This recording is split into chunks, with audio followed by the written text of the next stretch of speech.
Del fronte friulano, parliamo di questa ipotesi Trentino-Alto Adige applicata al Friuli Venezia Giulia. Il fronte friulano però non è molto convinto. Diciamo che, grazie intanto per l'ospitalità, non siamo molto convinti per come viene venduta attualmente da tutti i nuovi che si affacciano su questa platea con questo progetto. Noi lo stiamo portando avanti da molto, però in modo diverso, e quindi non nell'orticello friulano.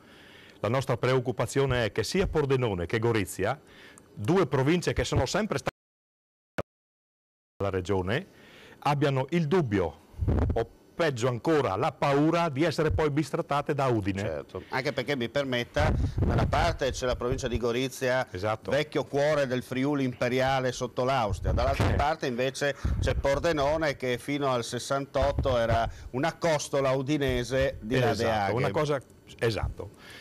Posso dire che ieri eravamo a Cormons con il nostro gazebo, abbiamo già fatto tutto Pordenone, Sacile e via dicendo, adesso stiamo facendo tutto il goriziano, Cormons, Gradisca, Gorizia, proprio per spiegare a quattro occhi, non sulla tastiera, ai cittadini di queste due province che se questa macro provincia si farà, Trieste e Friuli, il Friuli dovrà garantire e dovrà essere garantista, perché altrimenti noi non firmeremo accordi con nessuno, questo deve essere ben chiaro, che la pari dignità non deve essere solo sulla carta, deve essere anche pari opportunità. E cosa intendo per questo?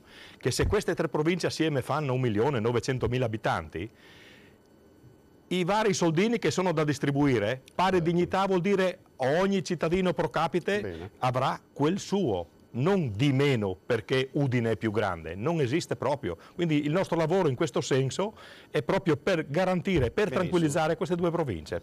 Grazie a Claudio Boaro, la linea torna a Pordenone al direttore. Nazario Masotti, coordinatore SPCGIL del Friuli Occidentale, cosa c'è di nuovo, cosa bolle in pentola Masotti? Buonasera.